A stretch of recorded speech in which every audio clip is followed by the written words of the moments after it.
안녕하세요. 48레벨 여빈입니다. 안녕하세요. 박 대표입니다. 하나 물어보겠습니다. 미통당이 적은 세력이라고 생각하십니까? 저는 절대 그렇지 않다고 생각합니다.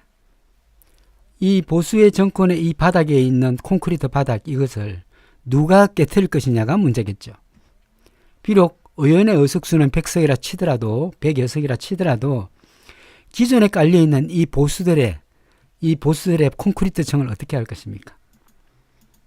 또 현재 문재인 대통령의 지지도가 높다 하여도 이것들이 언제 또 변화할지 모릅니다.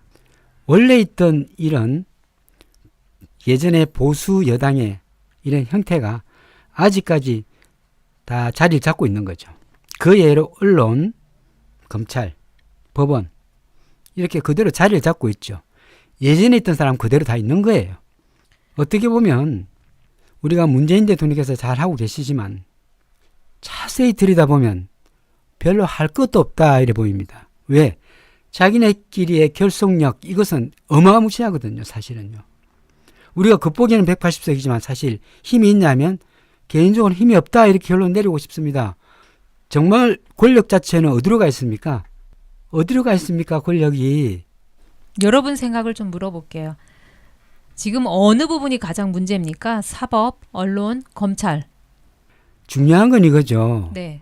우리가 보여지는 거 흔히 이야기하는 국회 의석수는 민주당이 많습니다. 네. 민주당이 많은데 여태까지 몇십 년을 다져온 이 보수 정권들의 사람들이 아직 곳곳에 그대로 다 배치되어 있고 그대로 있답니다. 그럼 이것을 어떻게 다 바꾸냐 이거죠. 그러니까 새 물로 교체를 해야 되는데 지금 그렇다고 보긴 좀 어려운 거죠. 어려운 정도가 아니죠. 이것은요. 정권이 한 3번, 4번 바뀌어야 그때야 조금 바뀔 거예요. 그래서 여러분들이 이런 180씩 갖고 쉽게 생각하시면 안 됩니다. 정말 힘든 상황이거든요. 검찰개혁, 추미애 장관이 잘 하고 있지만 힘을 실어주지 않으면 안 됩니다. 이것도 마찬가지로. 언론의 반격도 있고요. 이걸 혼자 막아내기엔 대단한 부담이 되는 거죠. 그래서 우리가 겉보기에는 대통령께서 문재인 대통령, 그 외에 참모들, 또 민주당에서 또 180석. 얼마나 든든합니까? 착각하시면 안 된다는 거예요. 착각하시면 안 됩니다. 제가 생각할 때는요. 아직 멀었어요. 정권이 3번 바뀌어야 될 거라고 생각해요. 20년 해야 이게 좀 물갈이가 되지 않을까 하는 생각을 합니다. 왜? 기존에 있던 사람 다 나가야 되니까. 세대 교체가 될 때까지는 완벽한 언론이나 완벽한 검찰개혁은 어렵다. 제가 오죽했으면 어제 임원정 검사를 투입하라고 그랬겠습니까? 그렇지 않고는 바뀌기가 어렵다. 이 콘크리트를 뭘로 해야 됩니까? 어지간한 꽃갱이로 콘크리트가 파집니까? 사람이 뛴다고 그게 콘크리트가 갈라집니까? 힘들죠. 어렵죠. 사실은 제가 볼 때는 그런 상황이라고 생각합니다. 그래서 다만 이 정권에서 믿는 것은 이 문재인 대통령 정권에서 믿는 것은 저희 국민들이라고요. 그러니까 국민들의 의사를 무시할 수 없는 것이죠. 국민들의 생각을 무시할 수 없는 것이죠. 큰 세력을 봐도 그냥 간단하게 보면 안 된다는 것이죠. 180석이라고 뭐 넉넉한 것 같습니까? 절대 그렇지 않습니다. 저는 그렇게 생각이 드는데요. 여러분들 생각은 어떠신가요? 잘 묻고 싶습니다. 공수처는 쉽게 나올 것 같습니까? 공수처장 정도 되면 우리가 돌아가는 정치 상황, 또 권력 세계 어느 정도 몸담았던 분들이에요. 제가 생각할 땐 그렇습니다. 그럼 그런 사람들이 이 보수 쪽에 예를 들어 들어가면 어느 쪽에 힘을 보탤 것인가? 현재 우리가 국회의원만 180명이고 문재인 대통령께서 이렇게 잘 국정을 이끌고 계시지만 그 세력 자체 전체 세력은 보수 쪽에 있습니다. 선생님들 착각하시면 안 돼요. 우리가 그냥 떠들고 뭐 그 모양을 막 이렇게 하지만은 내면을 자세히 들여다보면요. 우리가 그냥 그 속만 안 보고 빙산의 일가인 그 껍데기만 본 거죠. 그렇지 않습니까? 그럼 어떤 공수장이 내 몸을 날려서 이 진보를 위해서 노력하겠습니까? 양쪽에 눈치를 봐야 되겠죠? 그럼 더러워서 하겠어요, 그거? 쉽지 않아요. 잘못하면 피해보는데. 예. 이리 치고 저리 치고 분명히 그럴 것 같아요. 지금 현재 언론이고 뭐고 전부 다 저쪽 사실 보수 쪽인데 까딱 잘못했다 보수가 저 언론에 털기 시작하면 어떻게 돼요? 한순간에 바보 되는 거 아니겠습니까? 이제 여기 48랩에서는 좀 진정성 있게 우리가 시국을 보자고요. 우리 180석이라고 이렇게 막 이렇게 물론 좋죠. 180석 좋지만은 180석 우리가 이제 취득을 했으니까 이제야 말씀드리는 거예요. 이제야 말씀드리는 거예요. 이 그 보수층 여태까지 살아온 이 각계각층에 있는 이런 것들을 다 어떻게 하실 건데요. 사실은 진보는 힘이 없어요. 사실은 여러분들 심각한 겁니다. 저쪽이 다 지고 있잖아요. 이 까딱하면 하나라도 틀리면 그냥 아작이 나는 거예요. 누가 떠들겠습니까? 그럼 우리는 어떻게 해야 되죠? 우리는 항상 큰 그림을 보자고요. K달리님 맞습니다. 시간이 너무 촉박해요. 제가 하는 말이 바로 그거예요.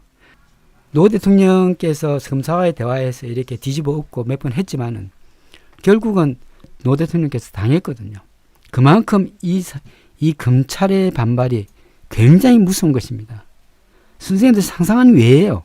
그 임원정 검찰총장이 안 돼도 뭐 그에 걸맞는 분이 오면 좋겠는데 이런 말하면 농담조로 말씀드릴게요. 제발 저한테 좀 물어봤으면 좋겠어요. 저한테 좀 사주나 물어봤으면 좋겠어요. 그 사람의 행동 반경이나 딱 어떻게 하겠다는 거 드러나거든요. 그 사람이 이 3, 4년간 이 해결할 것인가 안 할 것인가 이런 부분이 드러납니다. 민포 선생님 맞습니다. 정당한 인사로 옷을 벗겨야 하는데요.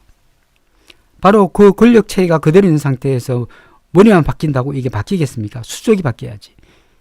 국민들이 어떻게 할 수 있는 방법이 있을까요? 그래서 국민들은 단합하셔야 됩니다. 단합해서 어떤 일이 있을 때 정말 거리로 나가든지 목소리를 높여야 되고요. 이렇게 해야 됩니다. 제가 이렇게 이야기하는 것도 상황에 따라서 저희가 목소리도 같이 내야 되고 힘도 같이 이렇게 우리가 힘을 불려야 되는 것이죠. 아이와 어른의 싸움인데 아이가 일방적으로 얻어맞으면 사람들이 어떻습니까? 아이를 응원하게 됩니다. 그래서 이거 정당한 일인데도 불구하고 정당한 스파링인데도 불구하고 조그마한 사람과 키 큰 사람과 싸우면 어떻습니까? 작은 사람을 응원합니다. 이건 사람의 심리거든요. 그럼 지금 이제 민주당이 조금만 잘못하면 어떻습니까? 그냥 아작이 나는 거예요. 그냥 아주 막 빗발치는 거예요. 누가 공수처장을 하려고 나오겠습니까? 양쪽의 욕을 다 얻어먹는데. 그리고 또 마음 먹고 나온 사람, 칼 차고 나간 사람 어떻습니까?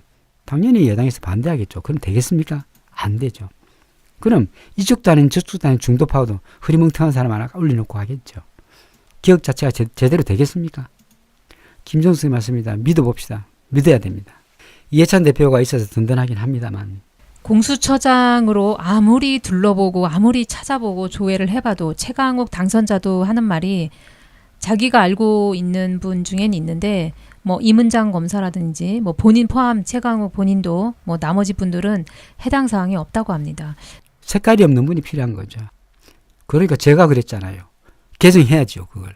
개정해서 그냥 끝장을 내야죠.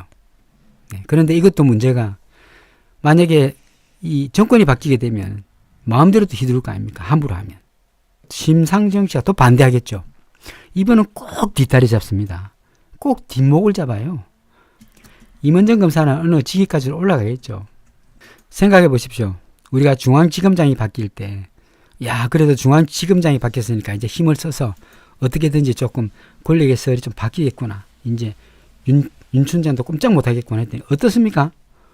아주 맥을 못 추잖아요. 그냥 어떻게 할 줄 모르잖아요. 그냥 말 한마디 했다가 언론에서 맞고 그냥 꼼짝도 못 하잖아요. 물론 그분이 원래 그런 분은 아닙니다만 그만큼 집단 세력이 무섭다는 거예요.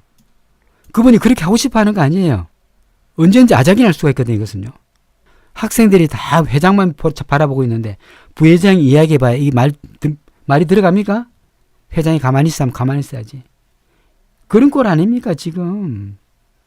그 학생들 하나라도 그 부회장한테 힘을 주면 되는데 힘을 누가 줍니까? 한둘 힘 줄 수 있습니까? 그 학생이 주변 눈치 봐야지. 어떻게 힘을 줘요? 힘 못 줍니다. 그럼 어떻게 되죠? 가만히 있어야죠. 노회찬 씨가 지금 있다면 어떻겠습니까? 막 떠들고 다니면서 검찰은 뭐하냐고 가서 막 떠들고 고발한다고 막 같이 몸으로 싸우고 그럴 거 아니에요. 지금 그럴 사람이 없어요. 누가 그렇게 합니까? 손현수님 감사합니다. 형숙 선생님, 김명옥 선생님, 강순희 선생님, 그리고 박소윤, 이판순 선생님 48랩으로 후원해 주셔서 감사합니다. 이 언론이 얼마나 무서운 것인가는 상상 이상이에요. 언론을 갖고 자꾸 이야기하는 것보다는 언론도 개혁해야 된다는 것이죠. 오나니 선생님 감사합니다. 조선과 채널A가 왜 살아났을까요? 예, 채널A 동아일보고요. 완전 조중동이잖아요. 네, 조중동. 예, 왜 살아났을까요, 그분들이? 그 언론이 왜 살아났을까요? 서태리스님 감사합니다. 인사권 하나로 사람을 잡을 수 있겠습니까? 굉장한 대단한 권력과 언론이 유착해서 하면 전쟁이 나면 누가 이기겠습니까? 정권이 두세 번 바뀌어야 된다. 3번 정도 바뀌어야만이 진정한 정권이 안착이 된다. 국민이 합심해야 되고 국민이 민심이 필요한 거죠. 저희가 촉불 국민들에서 얼마나 정경심 교수나 석방이나 예를 들어서 뭐 조국 전 장관의 사태 때 나가서 촛불을 흔들면서 그렇게 했습니까마는 물론 공수처는 법으로 밀어서 됐지만은 검찰이 겁을 먹었어요, 안 먹었어요? 검찰이 겁을 먹었습니까, 안 먹었습니까? 그 많은 국민들이 뭐 200만이 나와도 300만이 나와도 검찰이 겁을 먹었어요? 안 먹었단 말이에요, 제가 볼 때는. 수달 선생님 맞습니다. 국민이 힘을 모아야 됩니다. 국민이 어떤 존재인가를 알려줘야 되니까 국민이 단합해야 되는 겁니다. 이제 변화의 물줄기 맞습니다. 이민들에서는 시작됐어요. 이제 조그마한 물줄기가 생겼어요. 시작됐어요. 이 시작이 됐는데 큰 강물로 이끌려면은 시간이 굉장히 오래 걸립니다. 20년이 걸립니다, 사실. 저희 깨시민들이 다음에 공수처장이나 검찰총장이 임명될 때 하나하나 보고 살펴보자고요. 하나하나 살펴봐서 항의할 건 항의하고 이야기할 건 이야기해서 이제 하셔야 됩니다. 그렇다고 뭐 제가 뭐 100% 완벽한 사람이냐? 저는 아닙니다. 저는. 명리학적이나 사람을 볼 때 보는 눈은 제가 조금 있으니까 그래도 조금 합심해서 한번 보자고요. 앞으로 깨시민들이 정신 바짝 차려서 어떤 상황에 대해서 우리가 큰 그림에서 보고 판단해야 됩니다. 그 사람의 프로필에 대해서만 읽어보고 하진 않습니다. 왜? 그거 왜 중요합니까? 현재 그 사람의 얼굴이나 명리학적 사주를 딱 보면 이 사람이 어떻게 행동할 것이라는 게 드러나는데요. 김태년 의원요. 제가 본 사주가 맞다면 엄청나게 고집이 센 분이에요. 어지간해서 안 넘어가요. 제가 볼 때는요. 주호영 의원하고 딱 붙이놓으면 아주 적절한 조합이에요. 한번 두고 보세요. 이제. 주호영 씨 아무리 넌글거리도 그런 거 무시하는 거 무시하고 그냥 몸무게로 밀어붙이는 게 바로 김태년 의원입니다. 김태년 의원 얼굴을 보면 눈썹 위로 치솟아 올랐습니다. 그렇죠? 치솟아 올랐으니까 어때요? 적시 실행하다가 나중에 상대 이야기 다 듣고 나중에 상대를 반격하는 이런 부분이 바로 김태년 의원이고요. 또 저기 주호영 씨 같은 경우는 약간 둥글면서 약간 밑으로 쳐졌습니다. 그러니까 저 사람도 처음에는 그렇죠 다 들어주면서 마지막에 격돌하는 거예요. 두 분이. 주호영 씨의 꼭 자꾸 늘어지는 이런 합법 이런 거 넘어가면 안 됩니다. 저는 왜 그런지 주호영 꼭 따져도 사람 뒷덜미 잡는 하는데요 하면서 네. 그냥 이야기하면서 사실 본인 하는 말이 맞지 않는데 불구하고 당연하듯이 이렇게 얼굴 색하는 변하고 이야기하시는 분이에요. 김태년 의원 같으면 화를 내면서도 이야기하면서 얼굴 불그락불그락 하면서 이야기하면서 그냥 웃으면서도 이렇게 할 거라고요. 본인의 기질 자체가 굉장히 강한 사람이에요. 제가 말씀드렸죠. 살이 찐 사람일수록 더 예민하더라. 그럼 실제로 주호영 씨보다 김태년 의원이 더 예민하고 예리하게 네. 보는 거예요. 그리고 자기 고집도 있고 기준도 정확하다 보니까 이 싸움은 할만해요. 근데 다행히 김태년 의원이 됐다는 것은 박수 칠 일이 개인적으로 생각합니다.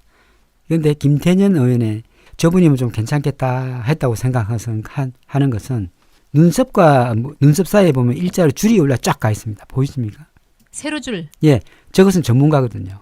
어떤 부분에서 하나를 치고 들어가는 부분이거든요. 인상을 쓰고 톡하게 했을 때 드러나는 미간의 주름입니다. 전문가예요. 근데 주호영 씨는 없어요. 실제로 저 사람 그 상황에 따라서 말을 이리 치고 저리 치고 하는 거지 진짜 전문가는 김태년 씨일 수 있어요.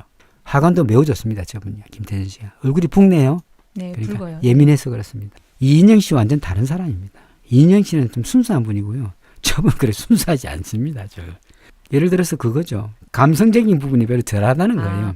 보기보다. 그럼 예를 들어서 이인영 의원은 감성적 파이터라면 지금 현재 김태년 의원은 이성적 파이터다 이래 볼 수가 있습니다. 그렇다고 뭐 주호영 씨가 뭐 상 자체가 나쁘다 이런 건 아닙니다. 의원이 됐다는 것은 그만큼 그 사람의 또 능력도 있고 또 지략도 있고 누구보다 뭐 잘할 수 있는 능력치가 있는 분이 바로 국회의원인데요. 다만 저분이 이야기할 때 그런 뭡니까 자기 합리하면서 들어가는 이런 부분은요 속이 터지려 그럽니다. 너무 답답한 일이라. 주호영 의원에서 그런 것들이 얼굴에서 어떻게 드러나나요? 약간 좀 사주에서 나오나요? 저분 자체가 자세히 보면요. 네. 어디서 드러날까요? 주호영 씨가 왜 저렇게 자기 합리하면서 말을 갖다 탁탁 튀기면서 들어갈까요? 얼굴에 드러나는데요. 얼굴에서 어떤 부분일까요? 눈썹과 얇은 입술이 그런 성향이다. 이마가 뒤로 넘어갔다. 얇은 입술은 말을 잘하는 것이고요. 코 때문이다. 네. 정현 선생님 답을 냈네요. 코입니다. 콧구멍이 안 보이잖아요. 콧구멍이 안 보인다는 것은 내 걸 내놓지 않겠다는 것이죠. 어떤 수단과 방법을 가리서라도 합리화해서 이걸 가져오겠다는 거예요. 콧구멍이 이제 보입니까? 즉 코가요. 일자로 꺾여 들어갔어요. 저런 사람이 안 내놓습니다. 입도 야무지죠. 그 말로의 사람을 잡는 거죠. 귀는 정면에서 봤을 때 펄렁펄렁해서 잘 듣는 것 같지만은 원래 귀가 앞으로 이렇게 나간 사람들, 정면에서 귀가 많이 보이는 사람일수록 말을 잘합니다. 그 이유는 말을 많이 들었기 때문에, 이야기를 많이 들었기 때문에 또 말을 잘합니다. 그런 특징이 있습니다. 정면에서 귀가 큰 사람들. 그래서 이 사람은 여러 가지 말을 많이 들은 사람 중에 하나입니다. 코가 콧구멍이 안 보이다 보니까 자기 걸 내놓지 않는 사람. 자기 걸 취하려고 하는 사람입니다. 그리고 눈썹도 밑에도 쳐져서 끝까지 가려는 성향도 있는. 콧등을 보면 코가 약간 동글해야 되는데 뾰족합니다. 코가 동글동글해야만이 상대와 맞추면서 가면서 적절하게 이렇게 내 걸 내주고 받을 수 있는 사람인데 저 사람 코는 어떻습니까? 뾰족해요. 그럼 김태년 의원은요 동글동글합니다. 그만큼 서로의 주고받는 이런 것들이 좋은데 불구하고 저 사람이 말이 안 통하는 이유는 코가 뾰족해서 그렇습니다. 김태년 의원은 동글동글합니다. 창과 방패가 되겠죠. 그렇지만 김태년 의원도 만만치 않습니다. 한번 두고 보십시오. 저분도. 이 뒷덜미 잡는 그 말의 어법이 이분의 그거에 있나요? 예를 들어서 부정적인 거에 있나요? 부정적입니다. 김태년 의원 자체가 자세히 보면 얼굴상이 나쁘지 않습니다. 좀 물어보면 좋겠어요. 어떤가 하고. 전문가한테 이 사람 어떤가 하고 물어보면 성격 분석 쫙 해주잖아요. 이 사람 어떤 일이 벌어지고 운이 이렇다 이러니까 하면 안 된다. 이 집은 좋습니다라고 탁탁 답이 나올 텐데 얼굴 색이나 자세나 이런 걸 보면 그 사람에 대해서 알 수가 있거든요. 전화를 해서 물어보시면 제가 바로 답은 내려드릴 수 있거든요. 그렇다고 해서 제가 아이패드나 이런 거 딱 보고 아니면 보다가 등록 안 한 상태에서 보다가 딱 끄지면요. 그거 사라져요. 그 상대가 부담스러우면 저는 등록 안 하고 내버려야 돼요. 이 개인정보나 본인 신상에 관해서는 걱정 안 하셔도 됩니다. 만약에 사주를 보면 또 봐야 돼요. 또 부르셔야 돼요. 생년월일을. 그럼 그대로 또 이야기해 줍니다. 그리고 사주는요. 지금 사주를 딱 봤잖아요. 상대가 봤으면 10년 후에도 똑같은 이야기를 해야 됩니다. 사주를 가지고는. 대운을 바뀌죠. 그럼 그 사주를 똑같이 이야기해야지 조금이라도 다르게 이야기하면 그 사람 사주 볼 줄 모르는 100% 거죠. 못 보는 사람입니다. 네. 그러니까 사주 저같이 많이 보는 사람은 기억 못해요. 그렇지만 새로운 사주 보면 똑같이 이야기할 거잖아요. 똑같이 이야기할 겁니다. 그 이유는 뭐죠? 패턴이 똑같으니까. 똑같이 이야기합니다. 그런데 며칠 전에 봤는데 일주일에 갔는데 또 다르게 이야기하더라. 다시는 보지 마세요. 원대총무하고 손바람 맞으면 끝장입니다. 이것은. 네. 그 얘가 누구죠?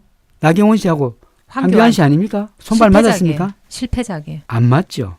철수는 이제 철수할 때가 됐는데 아직까지. 존재감이 전혀 없는데 가끔 기사에서 소식을 볼 수 있어서 참 저는 재밌습니다. 네. 저는 개인적으로 안철수 씨를 너무 잘합니다. 저희들이 사주를 볼 때 가끔 띠로스 사주를 보는 경우가 있는데요. 2500년 전에 나온 겁니다. 그런데 그때는 띠를 본 것은 연천간을 봤습니다. 즉 조상자리를 가지고 사주를 푸는 것이고요. 지금은 일 위주, 나 위주로 봅니다. 나 위주로 8글자를 다 판단하고 보는데요. 보통 보면 띠를 가지고 무슨 띠에 뭐다 이러면요. 하나도 안 맞거든요. 근데 사람들이 그걸 믿고 본단 말이에요. 띠로 하는 것은 무속인밖에 없습니다. 무속인은 조상신을 모시기 때문에 신을 모시기 때문에 조상의 음덕이 있어야 되기 때문에 조상인 연지를 가지고 사주를 봅니다. 물론 그런 분들의 다른 노하우가 있기 때문에 저는 그거에 대해서 말하지 않습니다만 일반적으로 사주를 보는 분이 연지를 가지고 판단하고 연지 무슨 띠에 뭐 어떤 뭐 경자년의 매돌생 이렇게 이야기하는 것은요. 한마디로 무식한 거거든요. 그것은요. 왜 사주를 그렇게 보죠? 좀 제대로 된 학문으로 제대로 좀 가르치는 분이 나왔으면 하는 바람입니다. 연지로 보는 거 띠도 연지로 보고 뭐 사람 궁합도 연지로 보는데 그거 진짜 무속인이 보는 건 나는 이해해요. 왜냐하면 그분을 원래 공부하신 분이 아니니까 이해하는데 학자들은 띠로 보면 절대 안 됩니다. 띠를 가지고 얘기하는 사람 절대 보지도 말고 쳐다보지도 말고 그냥 가십시오. 어쨌든 김태년 의원이 됐다는 것은 개인적으로는 조금 기분이 좋습니다. 노무현 대통령 시기와 지금 조국 전 장관과 거의 비슷하게 아작을 냈어요. 그거는 본때를 보여주는 것이라고도 볼 수 있습니다. 사실 자세히 보면요. 저는 진짜 산 넘어 산이라고 개인적으로 보고 있습니다만 그런데 문재인 대통령님이 가장 이제 인사권자로서 판단하실 때는 제가 볼 때는 국민의 여론이나 이런 걸 갖다가 굉장히 신경 쓰시라 참고하시라 믿습니다. 예. 사실은 문재인 대통령의 힘이 뭐 검찰에 있습니까? 언론에 있습니까? 국민한테 있는 거예요. 어디를 믿겠어요? 국회 이제 180석이니까 국회에 조금 기대일 수 있겠지만은 어디를 믿어요? 검찰을 믿겠어요? 언론을 믿겠어요? 뭐 법원을 믿겠어요? 국민밖에 없어요. 문 대통령께서는요. 저희들이 진짜 깨어있는 시민, 깨시민이 돼야 된다는 것이죠. 항상 잊으시면 안 됩니다. 또 내일 일요일입니다. 내일은 라이브 방송은 2시에 있습니다. 내일 2시에 또 뵙도록 하겠습니다. 오늘 감사드립니다. 예, 감사합니다.